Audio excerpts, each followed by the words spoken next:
Here's where channels come in the big framework. So the first question is, where do you sell solar PV? Do you sell it on Amazon? Some people are selling it. Free shipping. Free shipping, if you pay $6,800, they'll give you free shipping. Who is Stanford? Exactly, right? But here it is. People are selling PV on Amazon.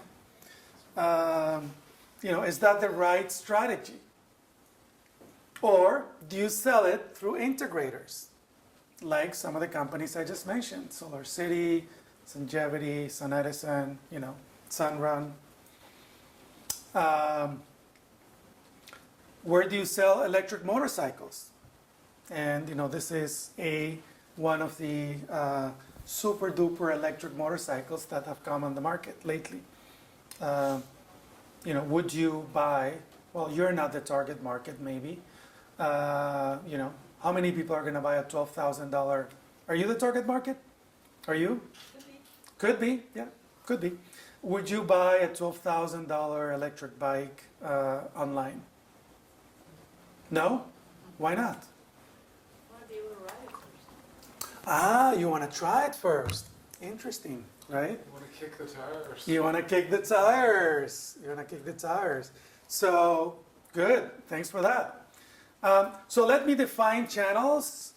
Channels are organization, whether it's inside your company or outside, who are in charge of making the product, your product, available and selling the product and services to the target customer. So they take your product from here to the point of sales. Okay? But it's not just logistics. These are the four main functions of a channel. One, sales. Sales. Promote, demo, negotiations, allow customers to kick the tires. Okay? Logistics. Take the product from wherever it's built, whether it's in Japan or in China or in Detroit, and bring it in to the point of sales. Right? Distribution, inventory, transportation, all that stuff. 3, finance. Finance is huge in many product opportunities. And you should know if it is in yours. So cars, bikes, solar, PV, all these things. Finance is essential, period. Okay? So, you want to provide finance. You're not a bank, but you want to bring in the bank. Does that make sense? Okay. Support, education, information, all of these things. Okay? So these are the 4 things that a channel does. Now, depending on, yes? So I saw a slide from SolarCity, and Yeah. it said that it was a quote from the Solar Energy Association of America as the president, Yeah. saying that the creation of the solar lease was the most innovative innovative product the solar market's ever seen. It just shows you how powerful the financing element is perceived, Yeah. Did you all hear this? So basically SolarCity is saying that solar lease, the invention of the solar lease, is the most powerful innovation in solar. It definitely makes the point that financial innovation is as important as product innovation, technology innovation, to make some of these markets succeed. And I agree with that. What made the SEGS plans happen was the original PPA. What's making the market happen in California certainly is third-party finance. So whether it's PACE, property assisted clean energy, property assessed clean energy, or solar lease or power purchase agreements, all these things have been the main enablers of solar over the last few years. Absolutely. Of course, costs have dropped, which they both help. But without this, all the growth wouldn't have happened. Yes. Where is the push for the financing? Is it from the Solar City or is it from the banks? Which pushes to the customer? Who pushes? Yeah. They're not pushing. They're not pushing, right? It's part of the whole product. Who takes the initiative to... Solar City has to offer the whole product. Now, is it their money? Somebody comes in, whether it's Google Ventures or US Bank or Wells Fargo or B of A, basically puts up the money because that's their business. But to the end customer, they don't know. It's transparent. All they know is they're going to get electricity from these panels on the rooftop, and they're not going to put up any money. Does that make sense? Why not the push from the banks like Wells Fargo recommending these products to the customers when they are financing it? So instead of Solar City may not have reached to all the places and all, but these banks have reached to each and every corner of the states. So the question is should be why that why should be pushed. why doesn't Wells Fargo get into the solar business? Yeah, Is that the not question? way. Like they can say we are like how they say that we are financing for houses. Yeah, we are financing they for do say cars. it. Why don't they say that? They do say say that? it. They do say Yeah, it. that's what I want. They do say it. But the truth is that at this point, folks want the whole product. So when you go buy a car to the dealership, do you know who the bank is who's financing it? The dealer puts together the whole product, right? Does that make sense? Okay, good question. So back to the channels. No matter what market you're in, there's an almost infinite array of channel possibilities, especially when you get to new markets and new geographies. I mean, you can sell something, if you're the supplier, goes to an agent, goes to an OEM, goes to another wholesale distributor, goes to a retailer, goes to the end user. Now, you don't want that many, but in some markets, you'll have to, okay? Or you can go straight, boom, okay, to the end customer. How do you decide? And so that's what I'm going to talk about. How do you decide whether to go straight or to go through which of these channels? And in which markets? Okay, and this, by the way, works for both physical and digital goods. So, just the fact that Google is a digital good doesn't mean that they don't put their network on the New York Times and, AOL and whatnot, who in turn distribute their ads, which is Google's business, to their customers. Does that make sense? So in this case, the New York Times would be a distributor of Google's ad network. Does that make sense? So it works for both digital and physical goods. Okay. So why is this important? Why is choosing a channel important?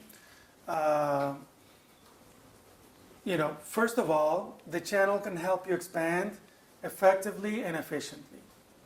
In the case of F5, for instance, Ingram Micro represented 22% of revenues in 2005. Ingram Micro is the largest distributor of electronics in the US. They're like a $30-40 billion company that most of you have never heard of, okay? But they are huge, and they have hundreds of telemarketing people who know their customers, and they're pushing your product and so on and so forth. When I was at Print Nation, I hired a lot of people from Ingram Micro because they knew logistics, they knew telemarketing, they knew all these things, and I got to know Ingram Micro very well. The channel can help you lock out the competition. So, when AOL was shopping for a search engine, Google kicked Overture out. They actually invested in AOL for the right to be their search engine.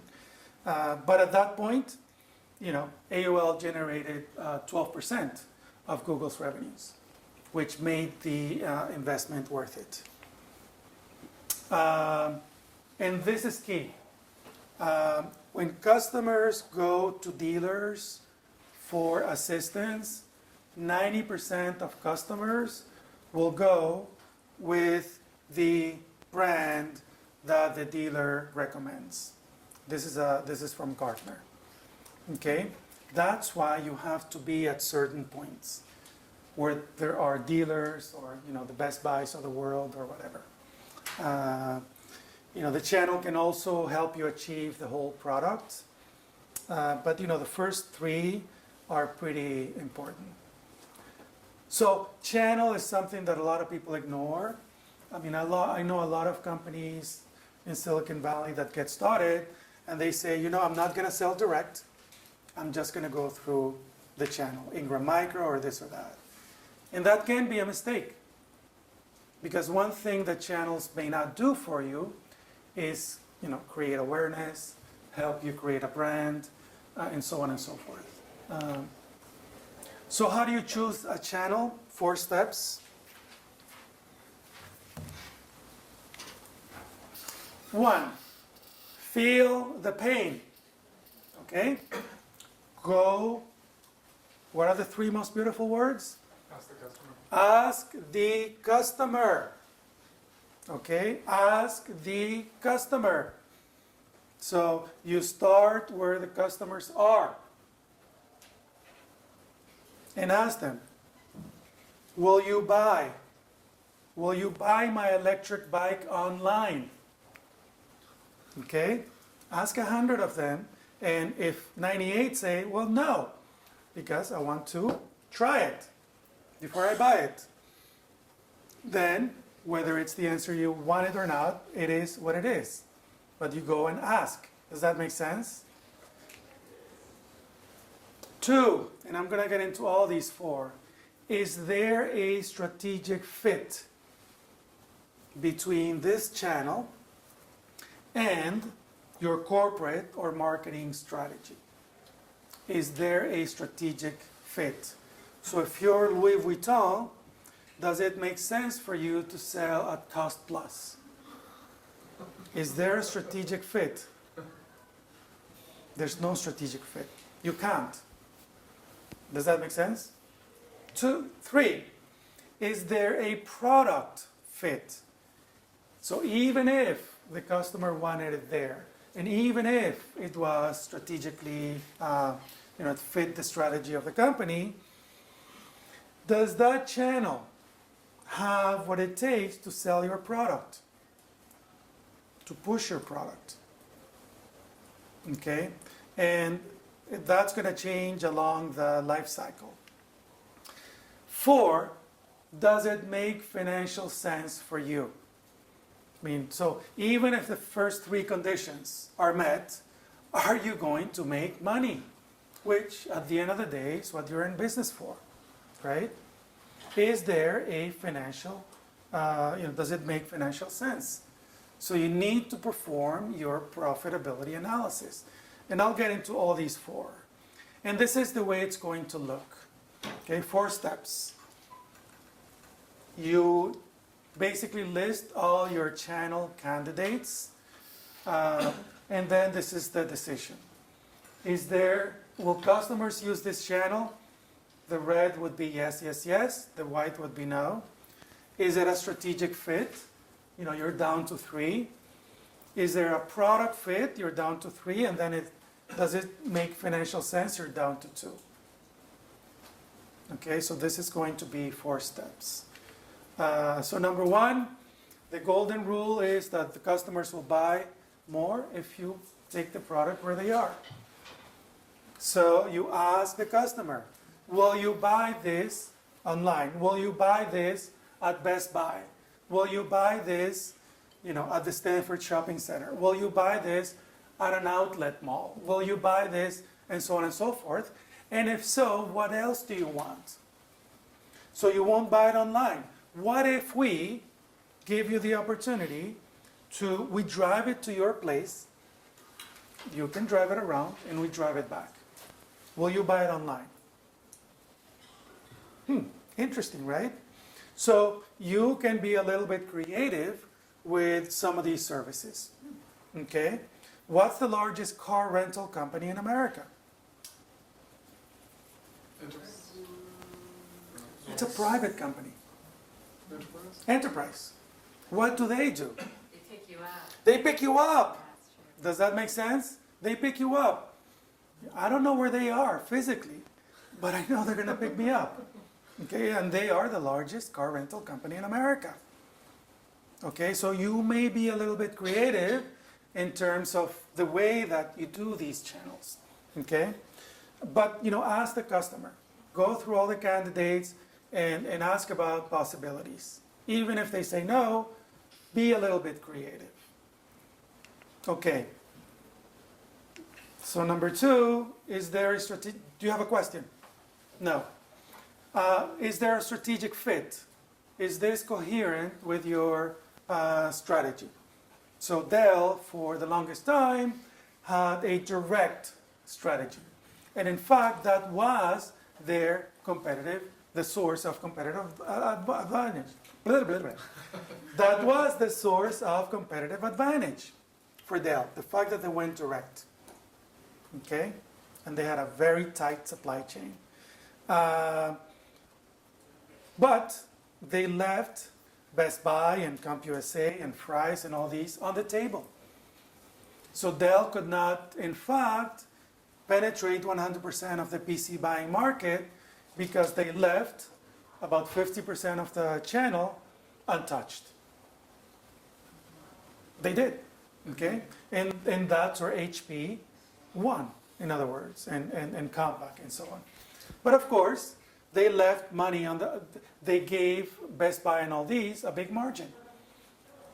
So, Dell could compete on price, but they could not be where many customers were.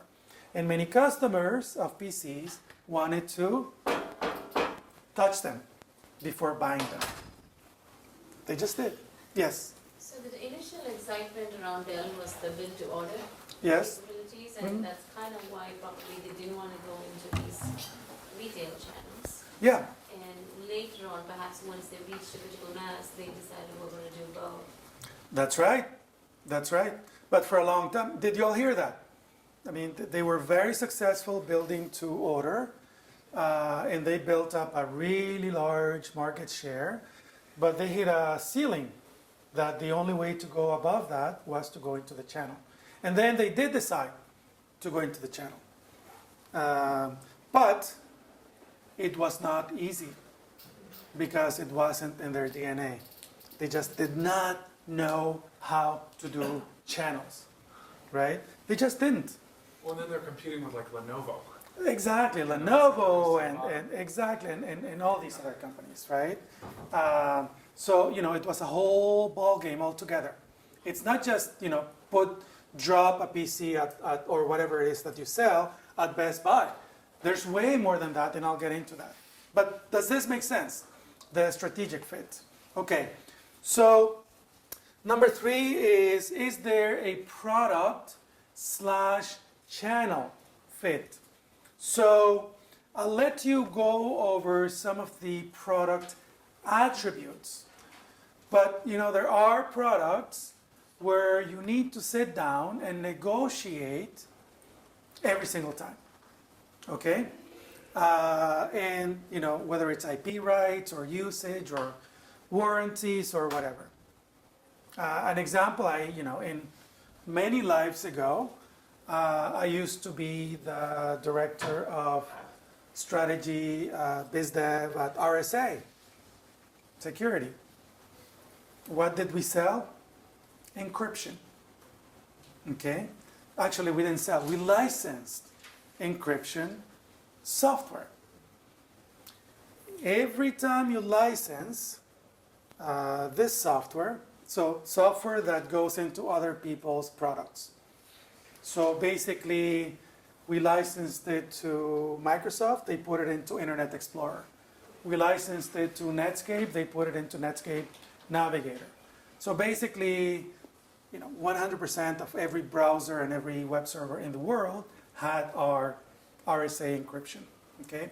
SSL, RSA. Each and every company needed to sit down with us to sign a license.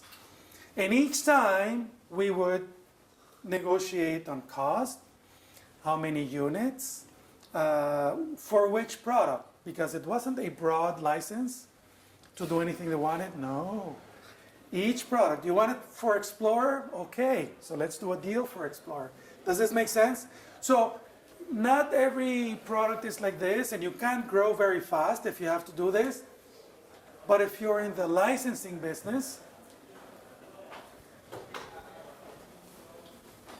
could we sell this online?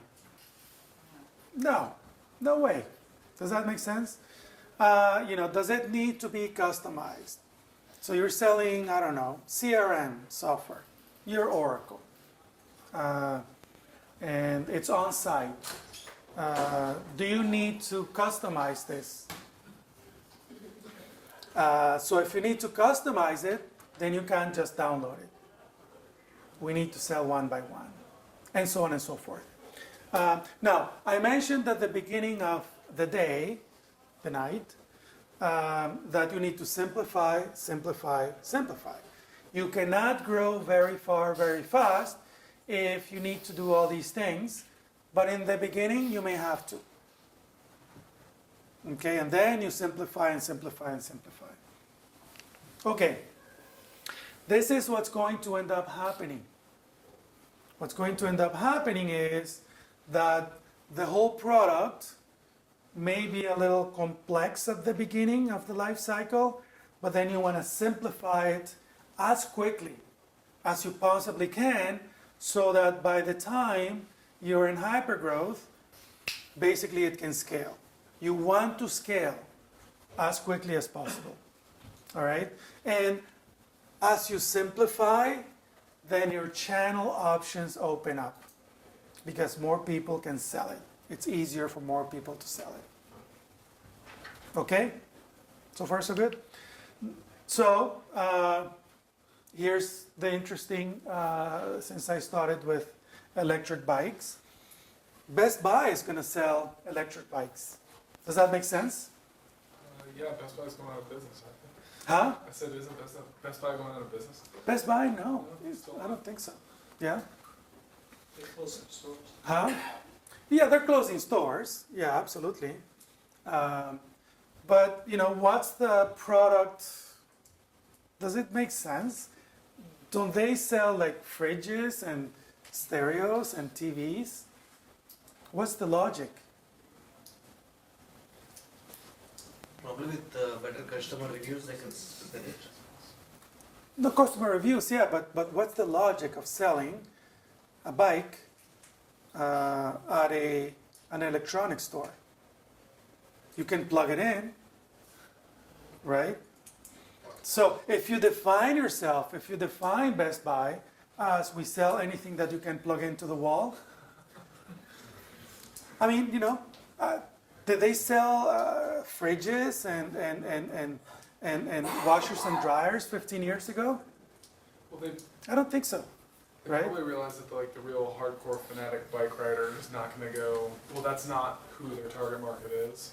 And they maybe realize that, the target market that they're trying to sell this product to actually lines up perfectly with the demographic that, is a Best Buy customer. Yeah, I don't know who their Best Buy customer is, right? But aren't they going upscale and selling the $5,000, sound system as opposed to the $200 sound system? And is that the same target market as a $10,000 electric bike? I just don't know. I mean, but basically this is what they said. This is that, yes. So, I guess this whole, products you should be selling in alignment with what you currently do. Yeah. So, the same could be said for, and I hate to use the example again, but Apple. Yes. clearly, you know, jumping from computer to phone, Yes, you know, that type of leap is also kind of, at the time, like, what, you know, what are they doing? Why are they in this market? right. But they didn't, right? So they didn't jump into a phone, they jumped into the Well, MP3 music player. But even if you said MP3 player. Right. You know, what are the, you know, why would they choose to do that? So it just seems that, yeah, sometimes there's clear Yeah, products that don't align with the company and it fails, but, Yeah. but clearly there's also examples where it's easier to grasp. absolutely. And Apple had many failures before the iPod, right? And Newton and the printers and whatever, right? So it's not clear. It was not clear at the time that they were going to win. And I agree with you, right? But we're focusing on the channel. If you do have the right product, do you want to sell it in this channel, right? This is an example of a product perhaps not aligning with the channel. So it is possible, yeah, that I don't know, that it's not aligning. But hey, they're experimenting, right? So number 4, you do financial analysis. Make sure, what is the cost per transaction of each one of these channels? And what is the revenue per transaction for each one of these channels? Does it make sense?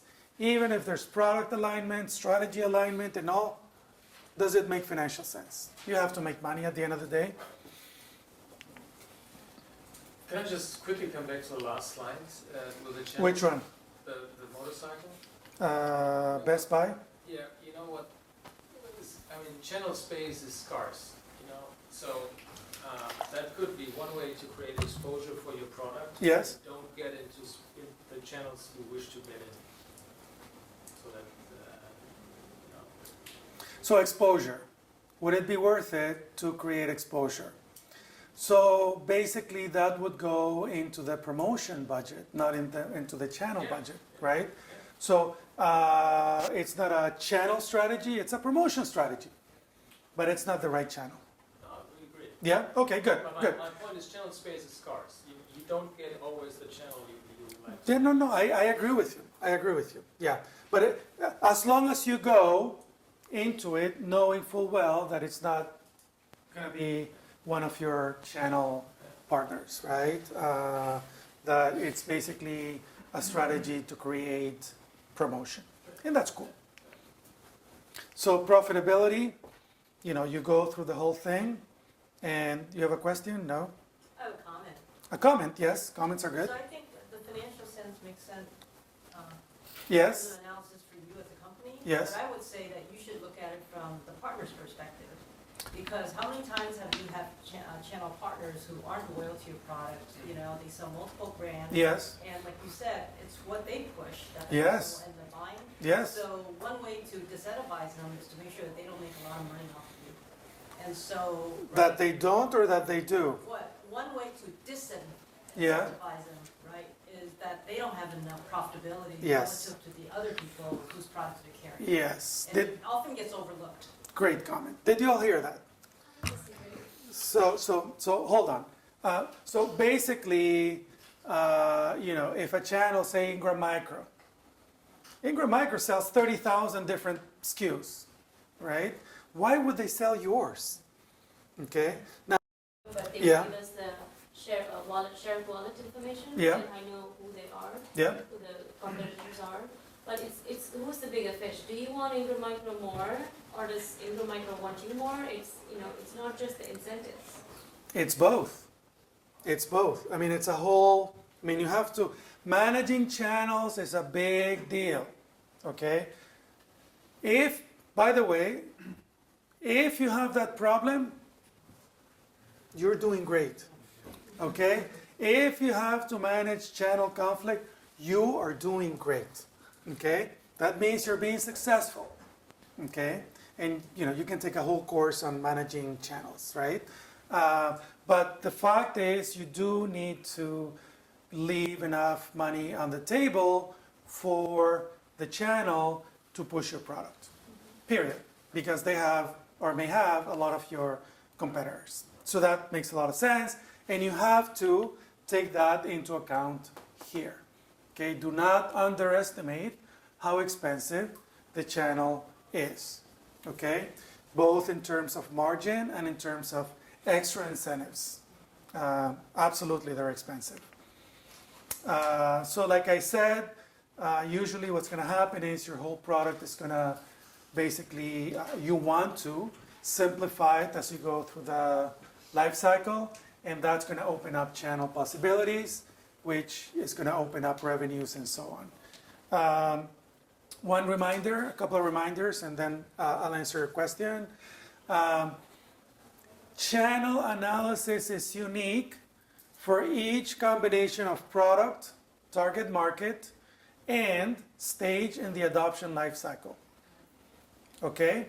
So you have a three-dimensional kind of channel strategy.